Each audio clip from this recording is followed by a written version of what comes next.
Hey, what is up, everyone? My name is Will, and welcome to Will's Personal Development Podcast. And this is part 2 of my episode on Jeff Bezos, the billionaire, one of the richest people in the world, founder of Amazon.com, a tech entrepreneur. And in the last episode, I gave you 12 of the best insights I learned from studying his interviews and reading the book The Everything Store, which pretty much details his life, and it's really credible because the author literally interviews like 500 of Bezos's like top executives, including Bezos himself, and it's a great episode. I highly suggest you check it out if you haven't. But this is part 2 where I give you the next 12 lessons I learned from Jeff Bezos. There were 24 really big lessons, big takeaways that I really narrowed down. And in this episode, I want to share with you the second half, which I think are equally as important, if not more important. We're getting into the hard hitters now. So let's just get started. Number 12, always put the customer first.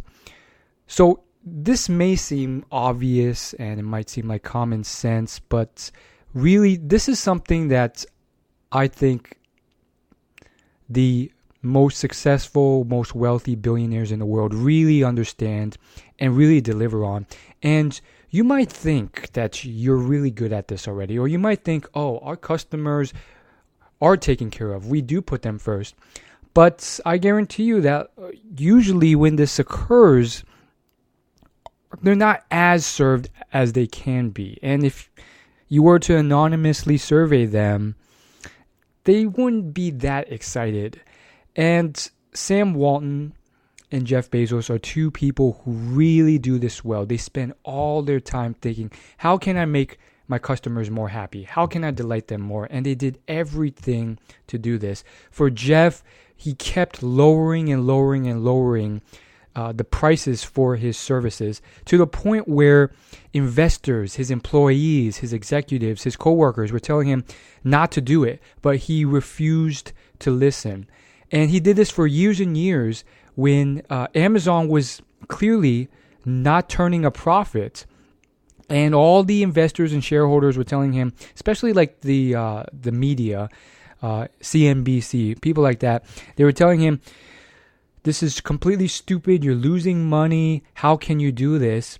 But he ignored them. And I think Jeff was just so good at ignoring the crowd. It's something Warren Buffett's really good at too. He just stuck to his own gut and he said, I'm in it for the long term. And in the short term, I'm losing money. But this is what the customers want. And he turned out to be right. Now, looking back, it might seem like, it all just happens seamlessly. But when you're in that moment and year in and year out, you're losing money and everyone you meet is telling you this isn't working. You have to raise your prices. It's much more difficult to see the future, and it's much tougher to really trust yourself. And so to give you a specific example, you know that free shipping with a order value of $25 plus on Amazon, that used to be way higher. It used to be like $100+.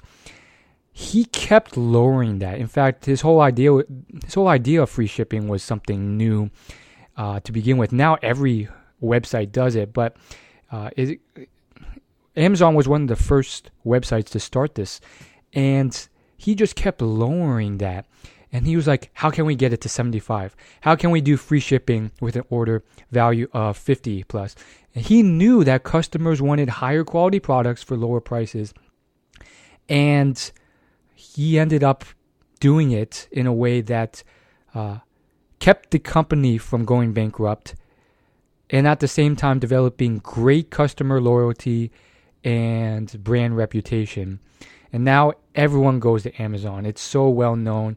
And that is just something that I think is so great. And it goes beyond just lowering the price. He found so many other ways of really making the customer delighted, whether it was return packages or another huge one was speed of delivery. He just kept telling his employees, I want you to cut the speed of delivery. I want you to do this. I want the customer service to be better. And everyone told him it can't be done. It can't be done. This is as far as we can take it. But he wouldn't take no for an answer. And it reminds me of one of the probably the most successful businessmen in history, Henry Ford. He said something similar when he was building one of his first automobiles for his business, the Ford company. And essentially, he wanted to make a completely different type of engine that was a lot more efficient, cost less, etc., etc. And all of his engineers were telling him, it's impossible. You can't do it. You cannot accomplish it. And Ford, just year in and year out, he said, I don't care. I want it done.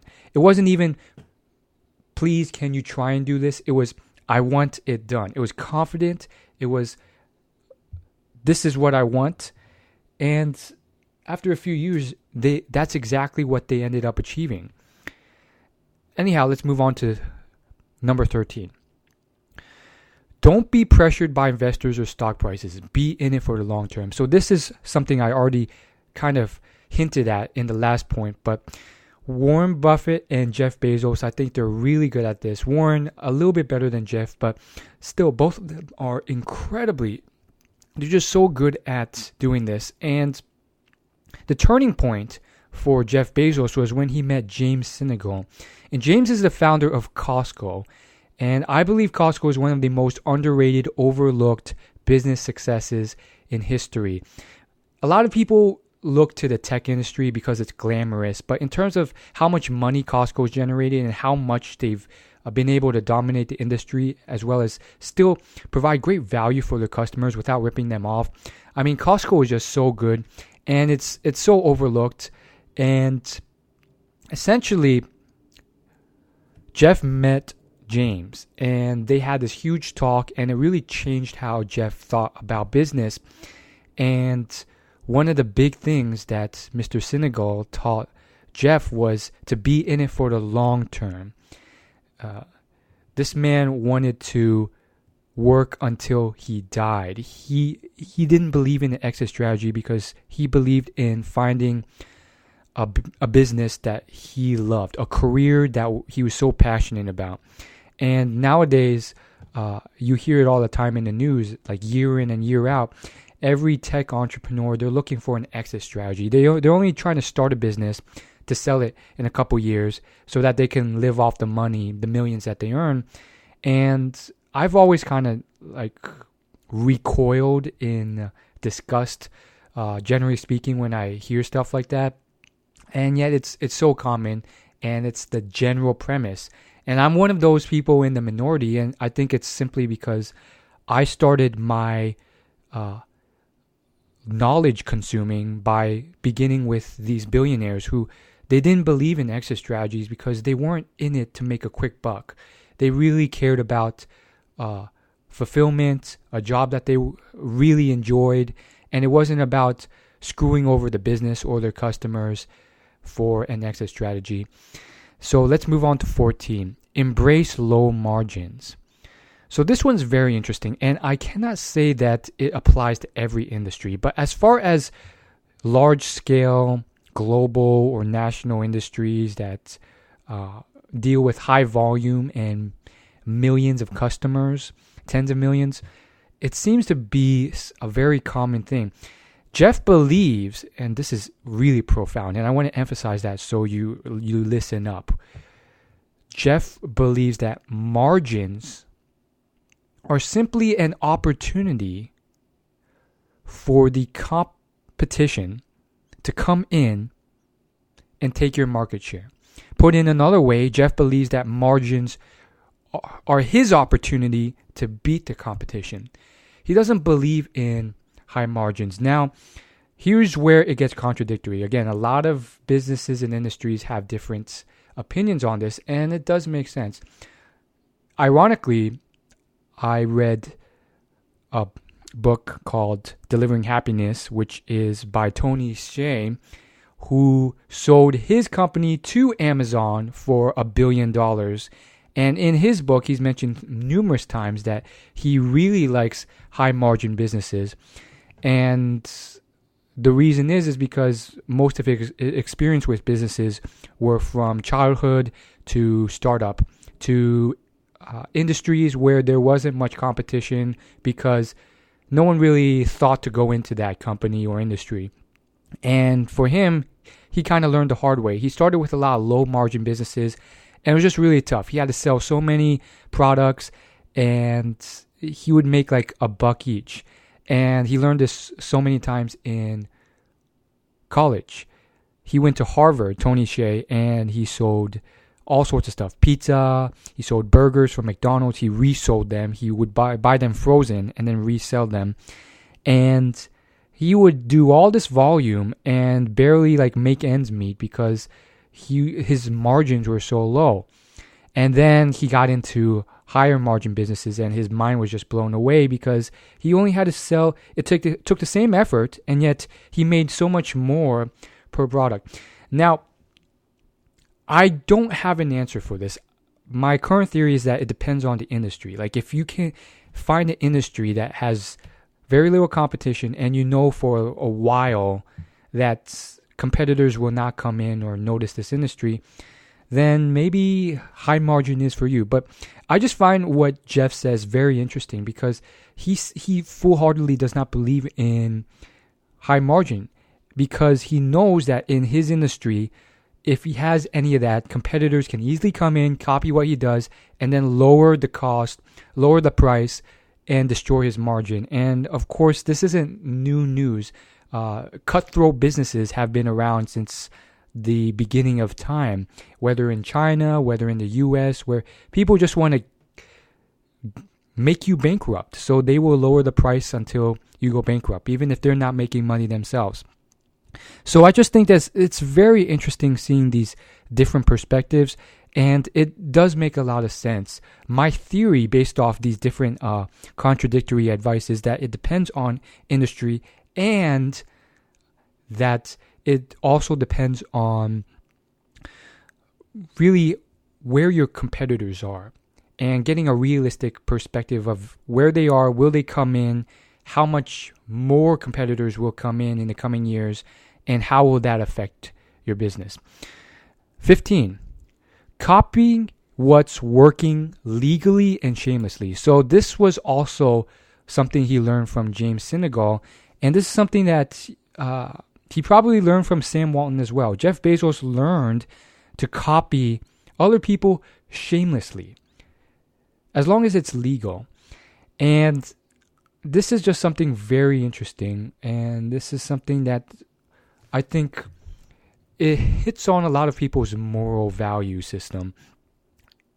So I've met some entrepreneurs, and they're running pretty big businesses, and some of them just, they don't like copying.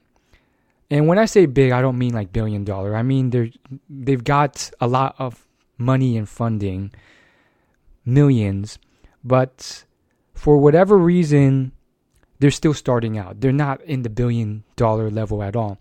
And I remember one time I brought up this topic, and one person responded with, "Oh, I can't copy at all," and it's because it's cowardly. It's, you know, you're stealing from other people, and it's not good. And I understand that from a moral perspective.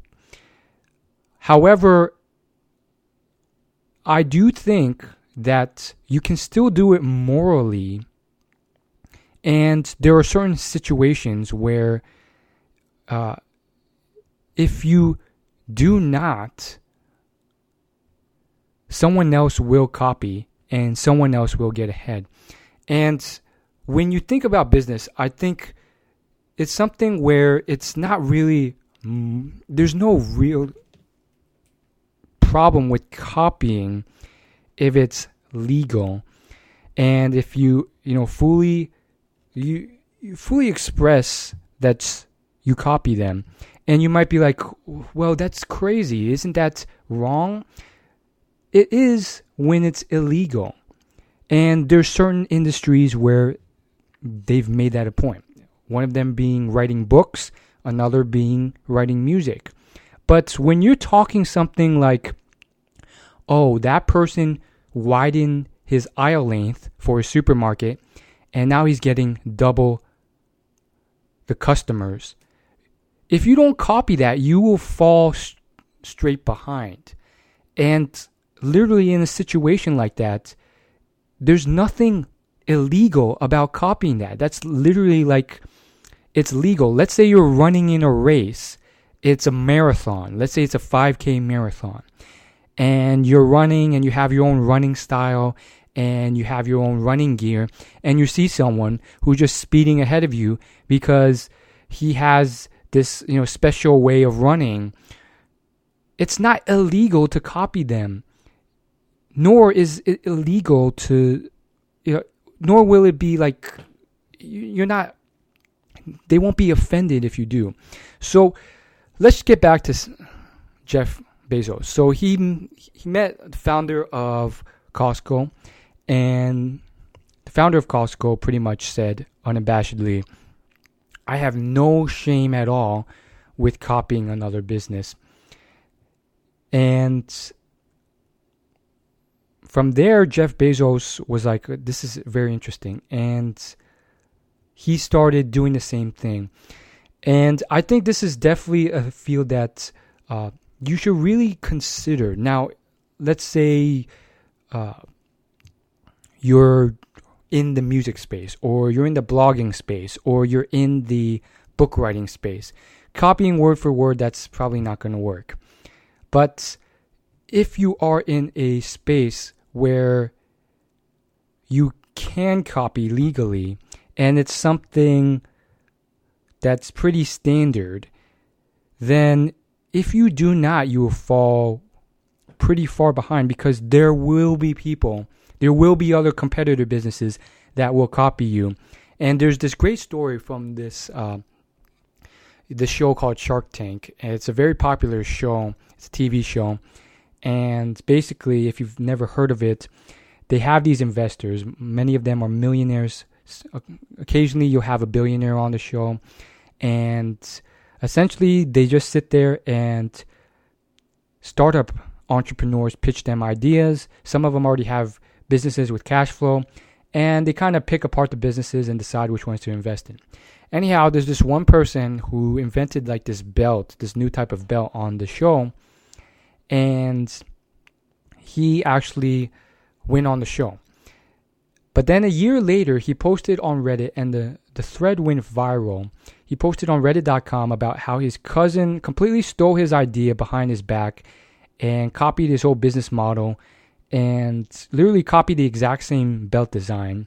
And it was just like this huge atrocity. It was such a moral failure. Now, for me, in my perspective, I think that getting so worked up and, writing this huge Reddit post and then, trying to get sympathy from all the hundreds of people who responded, I think that's a little bit overboard, because here's why. As I said, if his cousin didn't copy him, as long as it's legal, which it was, you bet your butt, as long as there's money to be made, someone out there, out of the millions of people who see the belt, or the billions of people on this earth, they will either come up with the same idea or they will copy you. And it's interesting. I see this all the time. A lot of products that you think are really unique, when you go out into the real world, you find out that a lot of people have came up with the same idea. So my whole point is that a lot of people will have come up with the same thing or will copy you eventually anyway. So to get hung up on the fact that your relative, someone you know, copied you, it just shows that you aren't really prepared for what's going to occur. If it wasn't your cousin, someone else would have done it. So you should have had the foresight to really prepare ahead of time and know and ask yourself, how can I make a competitive advantage so that people can't copy me. Instead, a lot of entrepreneurs or wannabe entrepreneurs, they kind of they have no knowledge of this at all. They just start an idea and then they just get really pissed off when someone copies. And unfortunately, or fortunately, as long as it's legal, that's kind of how it works. So that's one thing. And of course, you can go into a whole spiel. I can go into a whole spiel about how so many people focus on the idea over the actual execution, and how so many people think I need to get a patent and all this stuff, which is sometimes right, sometimes completely wrong because they overemphasize on the idea. But again, this is going to be a podcast about startup entrepreneur tips. So we'll put that aside. And of course, there's plenty of blogs and podcasts that you can listen to on that. We're going to talk about Jeff Bezos. So Jeff basically, once he realized this, he really got going on copying. And there's so many other people who did similar stuff. Sam Walton would go into a store and he would notice that the store was worse off than his in every single way. But that one thing that store did better than him, he would take and copy. Jason Fried, another successful entrepreneur, he started a big, really well-known company called Basecamp. He said the same thing in his book, Rework. And then there's a bunch of other entrepreneurs. There's Steve Jobs. If you search up on YouTube, Steve Jobs copying, or if you just look at my counterpart blog post to this podcast episode, you'll see a video where he says the same exact thing.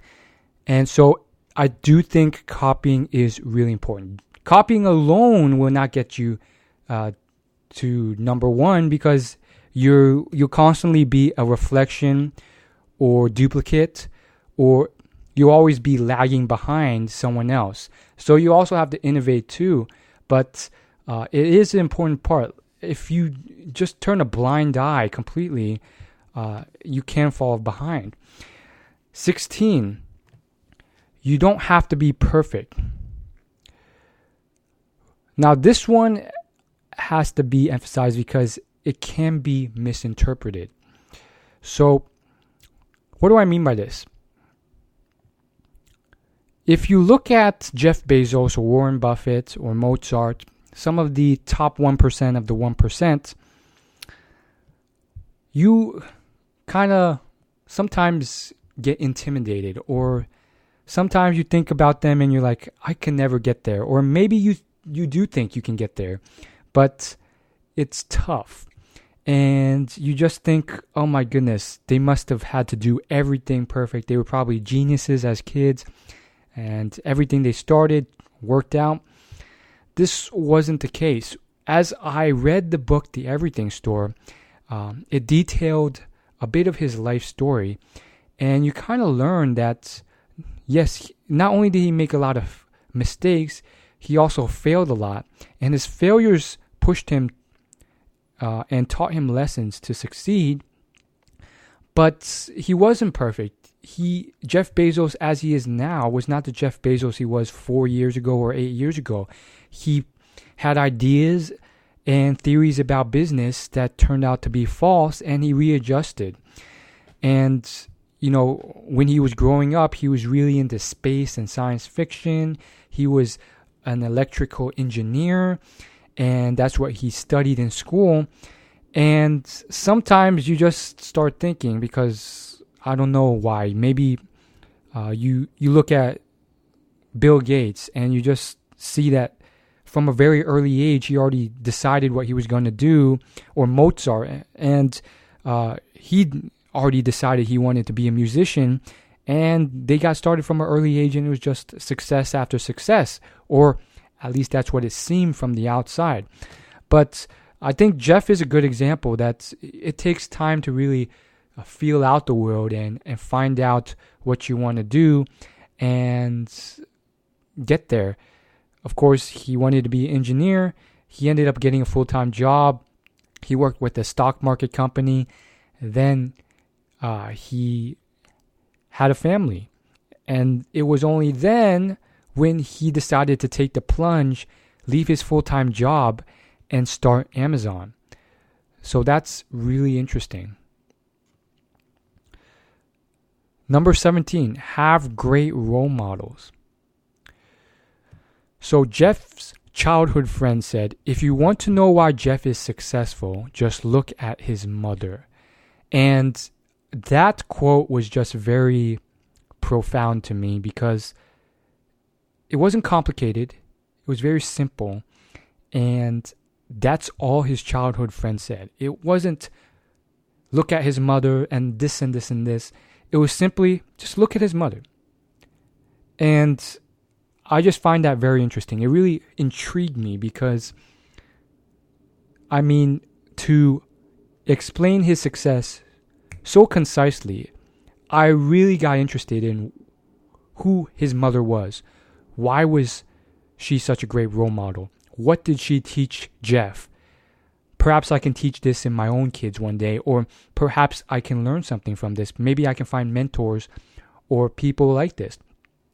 So who was Jeff's mother? And as I read this, it reminds me a lot of Richard Branson's mother. And Richard Branson is another billionaire who's written a lot of books. So here we go. Jeff Bezos' mother was a hustler. She always pushed really hard for Jeff to do his best. He pushed really hard for him to get into a gifted school, even though he was first rejected. She even ended one of his jobs when he was a kid because his boss was pulling Jeff out of school to talk about her personal issues. Her mother really cared about school to the point where if someone interfered, that's not going to happen. And Jeff's mom really fueled him to work really hard. Jeff was actually the valedictorian of his school. He took many honors level courses and won many science and math competitions. And I think another quote from his friend really just sealed the deal on kind of what type of personality and drive and perspective Jeff Bezos had. His friend said, once Jeff decided to become valedictorian, everyone else was competing for number 2.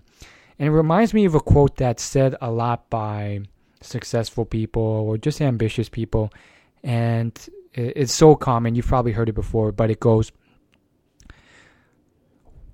once I put my mind to something, I know I can succeed at it, or I know I can achieve it. There's variations of the term, but that's the general idea. And I think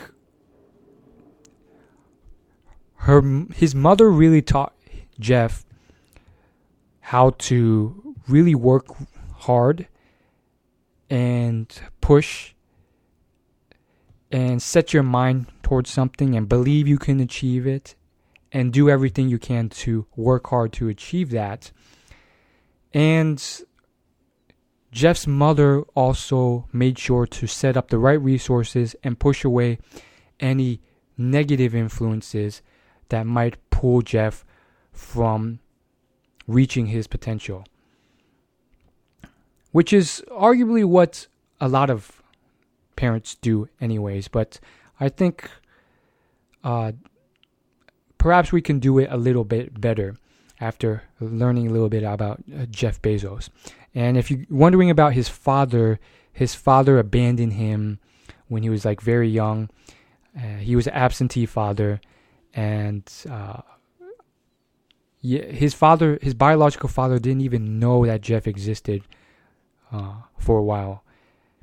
And then they eventually found out, and they didn't really have a relationship even after that. It was they were pretty much just strangers. 18, be willing to do what your workers do.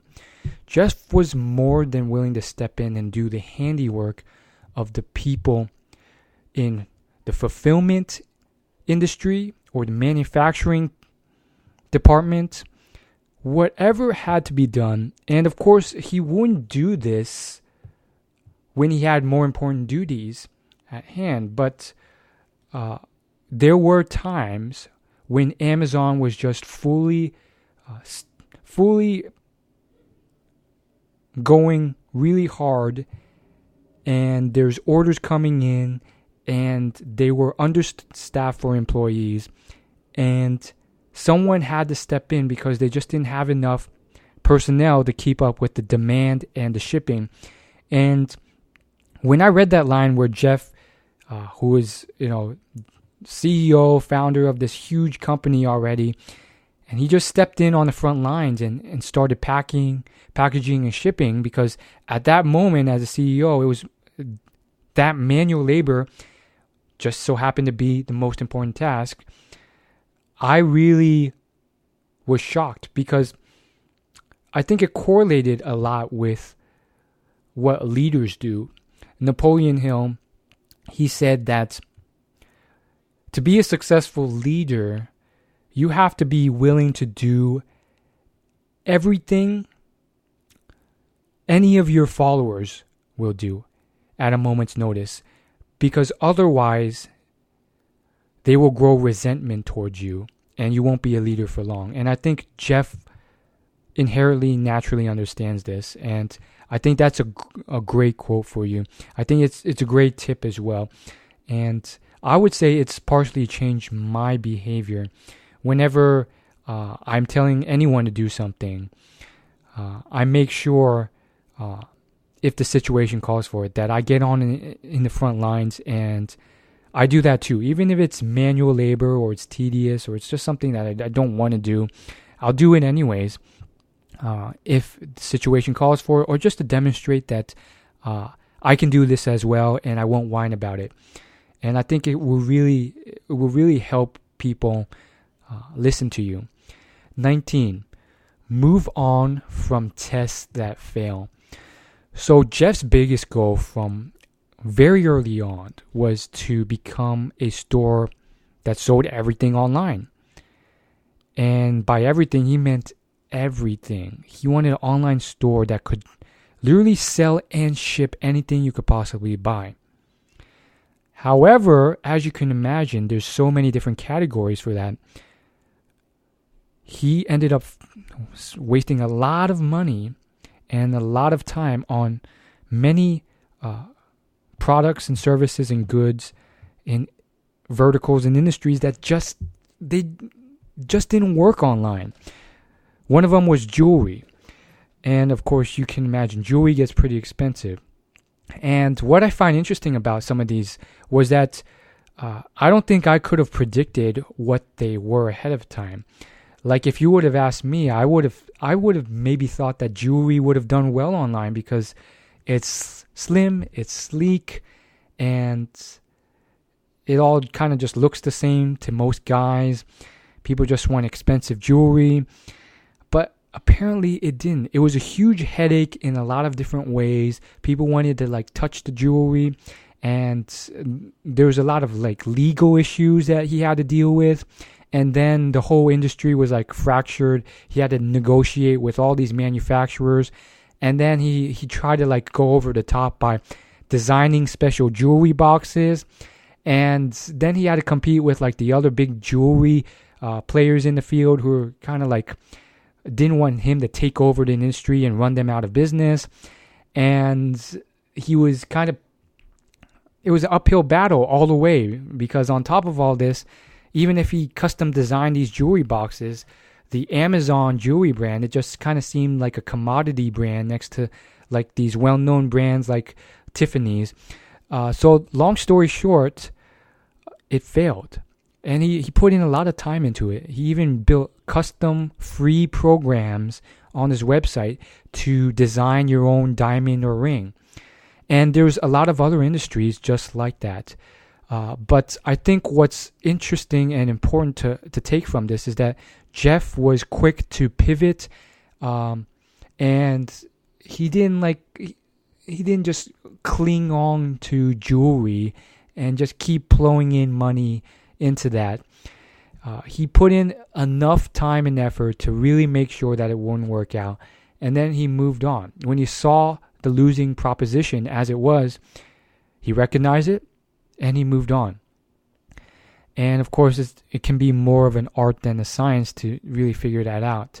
But try your best. I think Google, with Google Glass, I think they did a pretty good job. They also with Google Plus. I think they're a bit slow with it, but at the same time, I think they're a good example of testing a lot of things and pivoting if they don't work.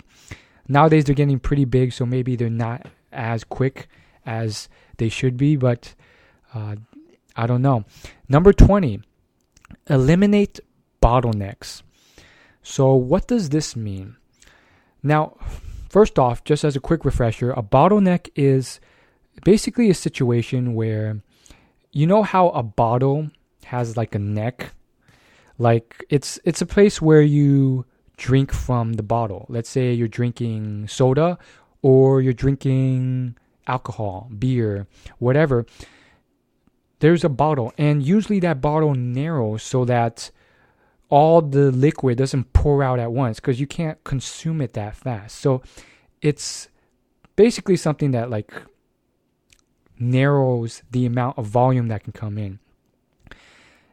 The thing is, sometimes you don't want bottlenecks, and bottlenecks sometimes form without you wanting them to when you are growing a business. And a great example of this would be factory and manufacturing. And there's a great book on this called The Goal, A Process for Ongoing Improvement by Eliyahu Goldratt. And eliminating bottlenecks was actually a key centerpiece for the success of Amazon's manufacturing and fulfillment. And as you can imagine, it's kind of common sense why they would slow things down. Let's say you have one section of the factory that's responsible for, packaging up the products. But then you only got one guy who takes all those package boxes and puts them into the car. Well, you have all these boxes that are ready to get shipped, and then this one guy who's just going really slow. Those things could be shipped a lot faster if you just hired a lot more people to put them into the trucks. So that's just a simple example of a bottleneck that can really slow people down. And the cost of that is ridiculous if you don't fix it, because you have all this efficiency and wasted time where it could have taken you one day to get the whole thing done, but now it's taking you 20 days because of this one person. Now the customer is going to be less happy, and you're paying for more time, and you have to keep the lights of the factory running for longer. So one of the big points of that book by Eliyahu Goldratt is once you find those critical bottlenecks, you want to spend as much money as possible to alleviate them. Now, do I believe that you should spend as much money, infinite money? I don't know if you should take it to that extreme, but sometimes you should spend a good deal of money on them to eliminate those bottlenecks. Number 21, your success comes from your passions and interests. Now, this one may seem common sense, but when I read this story from the book The Everything Store, it really just blew my mind because it gave a different perspective and angle to following your passion. And basically, Jeff was running Amazon and it was doing really well. And then he saw Steve Jobs. And Steve Jobs was just, slowly taking over with Apple. First, the iPod launched. Then iTunes came about. And then all of a sudden, all the CDs and all the music that was being sold on Amazon was going away. And all those sales were going to iTunes. And Jeff knew really well that this was a multi-billion-dollar industry. And of course, he ran an everything store. He sold everything online. So that was a moment where, of course, anyone in his situation would be tempted, and they would be asking themselves, what do I do? We have this competitor. He's taking all our market share in this music industry. Should I go after it? Should I not? But according to the book, Jeff made a very smart decision, which was he stayed within his lane. You see, Steve Jobs lived and breathed music from an early age. He was a hippie when he was young. He listened to the Beatles and other great singers. He even dated a singer. And Jeff, on the other hand, he didn't know a thing about music. He barely listened to music. But he loved books. He would read books. He would mark books. He would take notes in books. He lived and breathed books. So he stayed in his lane, and to this day, Amazon dominates selling books online. They've run a lot of huge players that were brick and mortar bookstores out of business, like Borders. And I think there's a certain magic to staying in your lane and knowing what you know. Because if you don't, I can kind of see that. If you don't know music, then how can you really know what someone who appreciates music would want to buy, or how they would like to consume or buy it? So I just find that very interesting. Next one, number 22. High profit margins attract competition that drives margins down. Now, I've already kind of mentioned this, but I really want to drill the point home. Now, with Jeff Bezos, he actually illustrated this with a few examples. Later in the book, he mentions companies like Microsoft, and he also points to a whole industry as a whole, the mobile phone industry. And he also pointed to Walmart and their whole business model of low margins and high volume. And when you look at these companies, there's a certain sense of low margin as the key. Now, is that always the case? I don't know if that's always the case. Nowadays, I do think there's pretty high-priced cell phones that really sell for a lot more than they should, just because they can get away with it. But I think he was more so referring to the earlier years of the industry. The point is, he believes that if you have high profit margin, that's going to end at some point. Because eventually, if you're making money, if there's money to be made in the industry, eventually competitors will come in and drive margins away. And so my takeaway from that is just make sure you have a competitive advantage that cannot be copied or taken away. And if you don't, or if you have one but it's not as strong as you can make it, every day you want to look towards strengthening that. And of course, there's books on this topic. I think Martin Fridson's written a few good ones on it, but there's a few main categories of competitive advantage that you can go for. One, of course, is brand reputation, otherwise known as economic goodwill. Another is customer loyalty, which is kind of related to brand reputation. Another is just economies of scale, which generally means that you can, for whatever reason, create your products for a lot less than other people can. Another one might just be a geographical advantage. Maybe you live in a local town that you know really well, and you have that one spot of real estate that's just like the perfect place for traffic to hit, and so on and so forth. But this isn't going to be a class on that. It's just important to really ask yourself that question and work on it. 23. It's better to clean out what's going obsolete than have your competitors do it for you. Now, I think this is one of those takeaways that is probably the most important out of all the ones I've mentioned.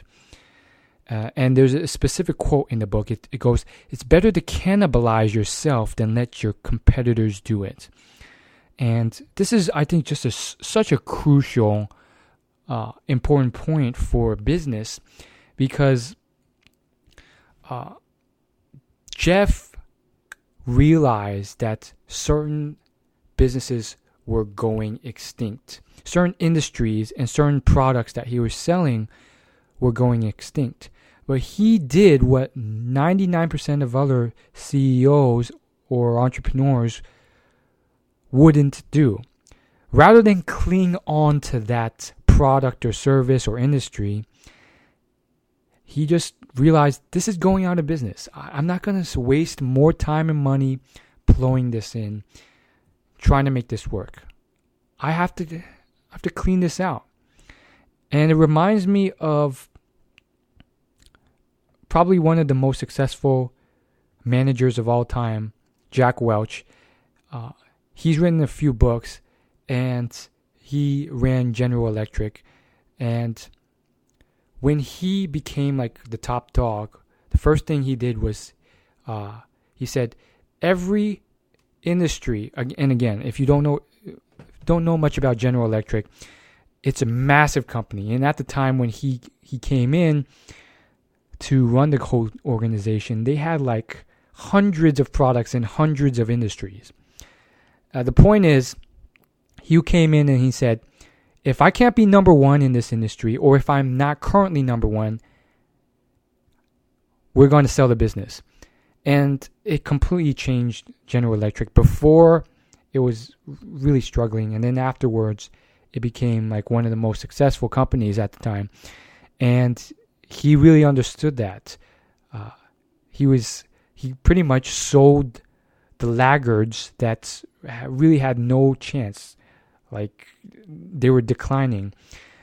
And so, again, there's plenty of industry examples of this. Whether it's the horse carriage industry when cars were invented, or what Amazon did, which was they realized that, okay, print books are all right, but digital books are this new thing. We got to jump onto that.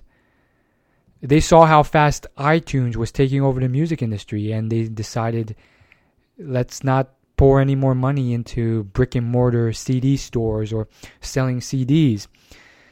And so I just think that's incredibly important. And it was also mentioned, the digital camera industry. And the best example company for that would be Kodak. Kodak, what used to be like the number one player in the game. They used to be a really profitable $1 billion company, and they ended up clinging too much to the traditional cameras, the Polaroids, and they ignored the change, the economics that were coming about, which was mainly digital cameras, with technology and microchips changing the world. And they ended up losing a lot of money because of this, which is ironic because 100 years before that, Kodak was founded by a guy who really started the company by bucking the trend and coming up with his own new way of creating and producing cameras from what was the general trend then. And you'll see this happen a lot with businesses.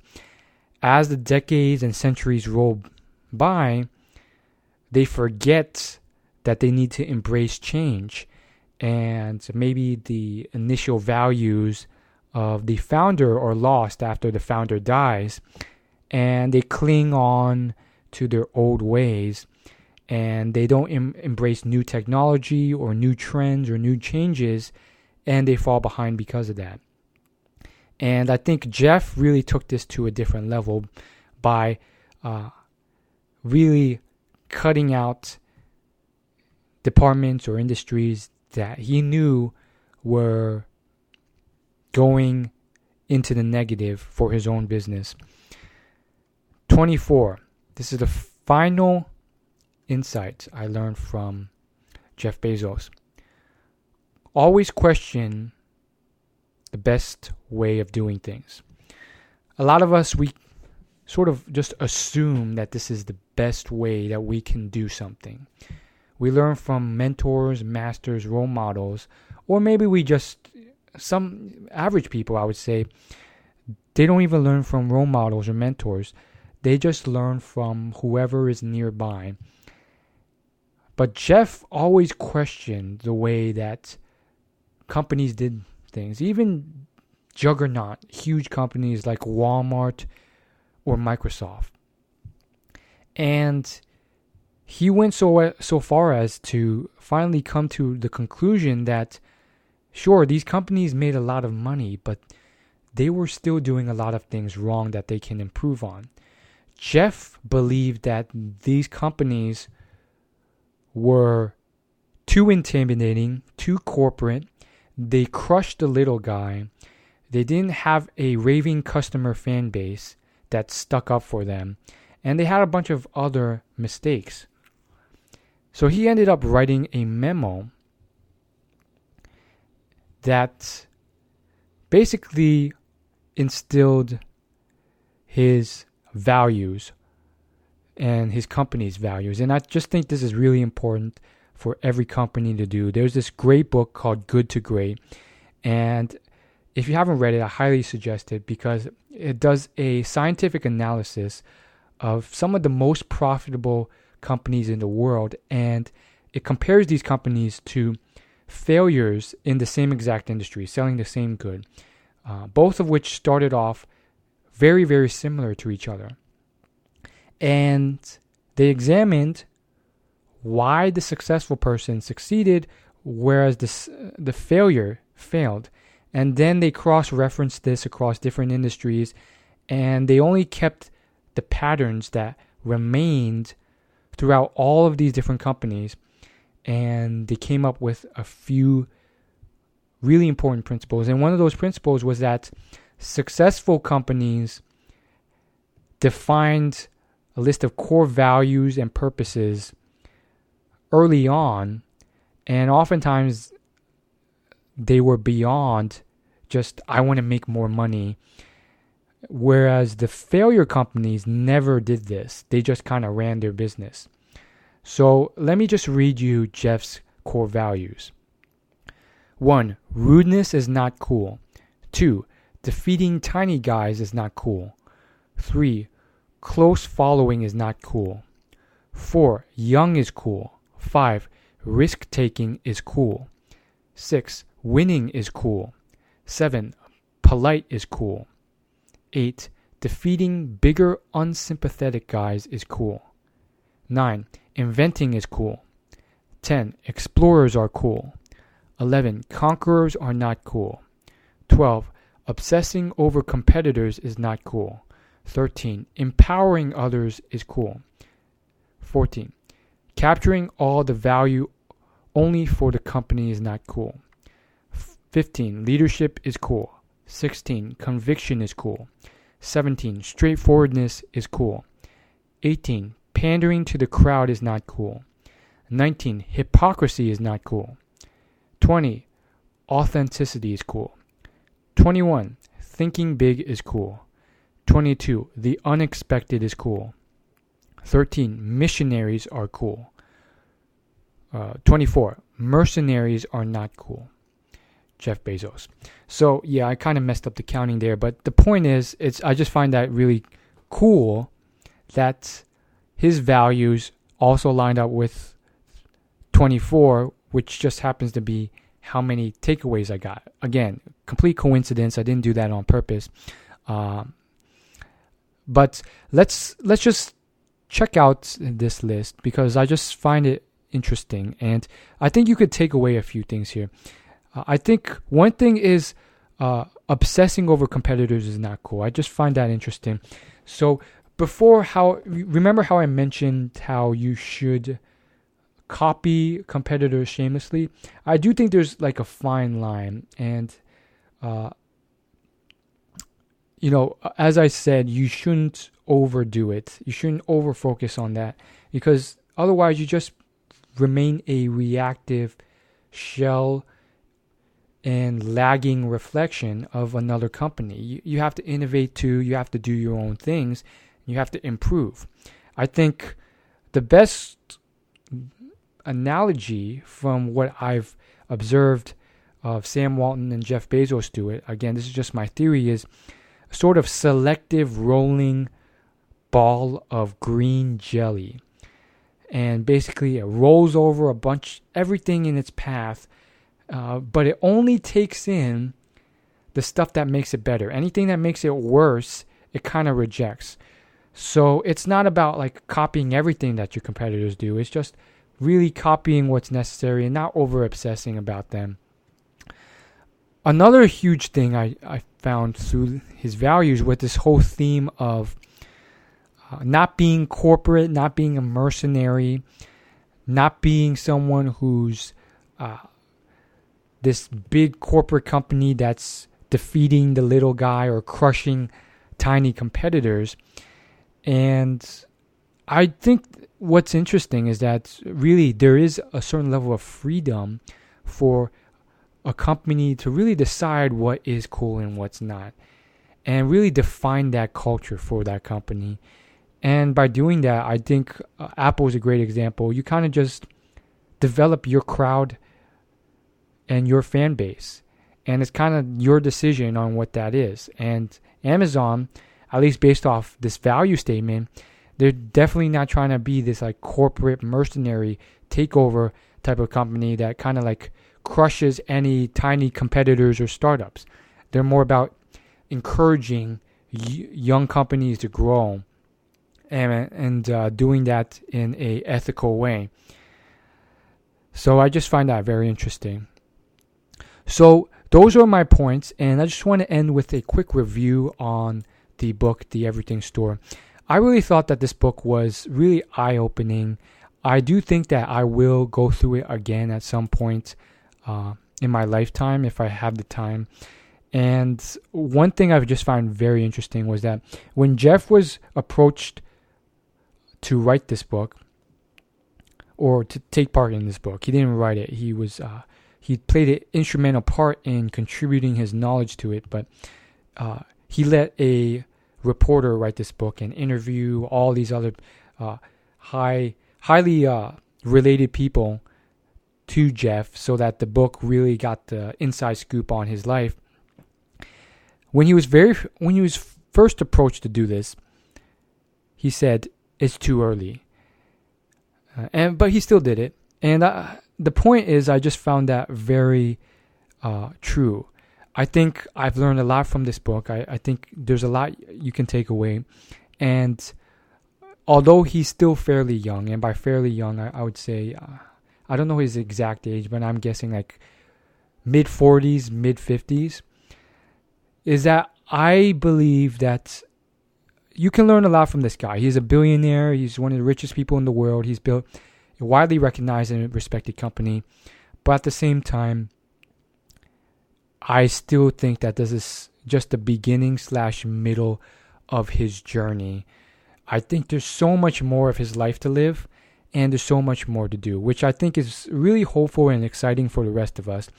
And the best example would be Warren Buffett. He's 85 years old, and I still get excited every single year because every year he's doing something even more incredible.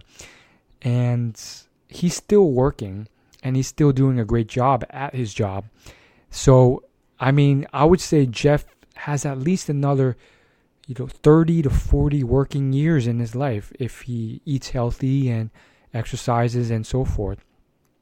Now, I just want to add one thing I didn't like about this book, because it wasn't a perfect book. And this wasn't necessarily the fault of the writing or format. It was just one thing I noted about Jeff throughout the book, and assuming the book is realistic and this truly is how Jeff is, I think one big thing that can be improved, just cross-referencing how he behaved to how other successful billionaires I've studied, is being too frugal and too cheap and overworking his employees. And this was mentioned numerous times throughout the book. He literally burned out hundreds of executives. Many of them only lasted a year, 2 years, and they gave all sorts of different reasons for why they quit, which, of course, in a political setting like that, where you don't want to offend anyone or give the real reason, that makes sense. But it's just seemed to me that Jeff had this perspective, and from a very early age, that the only way was to work 80, 90, 100-hour weeks. And it almost kind of seemed like if his employees didn't work that like him, then they weren't cut out for the job, or they weren't hard workers, or this or that. And he ended up burning out a lot of people because a lot of these top executives had families to go home to. They wanted a work-life balance. They wanted to take care of their children. They wanted to relax. And so I think that really was not beneficial for him. And I think he's a smart guy, and hopefully he will learn from that and take care of his employees more, because as Sam Walton says, how you treat your employees will reflect on how your employees treat your customers. From what I've heard recently, I've read some articles about employees from Amazon, and I've talked to a couple, and it still seems like the general work culture is still like 60-hour weeks, entrepreneurial, and so forth. And you really have to love that life to live it. But I think perhaps Jeff needs to learn that different people live different lifestyles and perform best and deliver the best results with different lifestyles. And also, that combined with his extra frugalness, it really reflects badly on how he takes care of his employees. As I mentioned in part 1 of this series on Jeff Bezos, he literally blew up, and this was when Amazon was already making quite a lot of money, when someone installed a TV in the break room of an employee break room. And as you can tell, he was always super frugal. This guy literally, when he went to meet with the Walmart executives, like the top executives of Walmart, he pretty much stayed at a really low-end hotel. And he ate a really low-end meal at a very low-end restaurant with them. And on and on and on. Like, he would literally not pay for parking for his employees because he wanted his employees to stay at work longer. And I do think that there is a certain level of frugalness that is necessary, but I feel like most people, 99%, seem to be too extreme. They're either way too luxurious and they spend on so much stuff that they don't need to spend on, or they are too frugal. It's usually the first one. And Jeff, I think, is one of those rare people who might fall into that category. And I want to contrast this with another billionaire just to give you an idea and just to show you that I'm not just talking out of my butt. John Paul DeJoria. I was recently watching a YouTube video where John Paul DeJoria was interviewed for an event called the Genius Network. And he literally said that, again, this guy's also a billionaire. He said that he's always taking care of his employees, and he would even pay for their transportation, their lunches, their dinners, and everything would be taken care of because he knew that a lot of these employees, they weren't making much money. They were doing manual labor, and they really valued these things. So I think Jeff has something to learn. And again, a lot of other successful people. If you search Richard Branson, another billionaire, he has written posts and done interviews on how important it is to take care of your employees. So just contrasting that, I think Jeff has something to learn from that.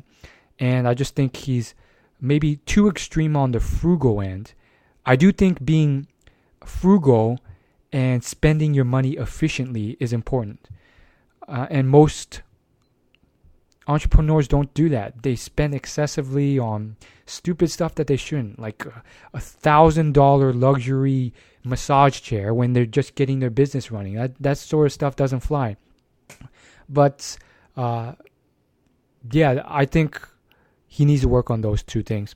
Other than that, I really think that this book was incredibly helpful, and it really opened my eyes and really just allowed me to cross-reference and develop myself, because it's not every day where you really get the insights of and the inner workings and mindsets and perspectives and success advice of someone who is one of the most successful entrepreneurs in the world right now, at least from a monetary perspective. Again, part of that is probably due to the industry he chose, but nonetheless, it's not easy to get to that level.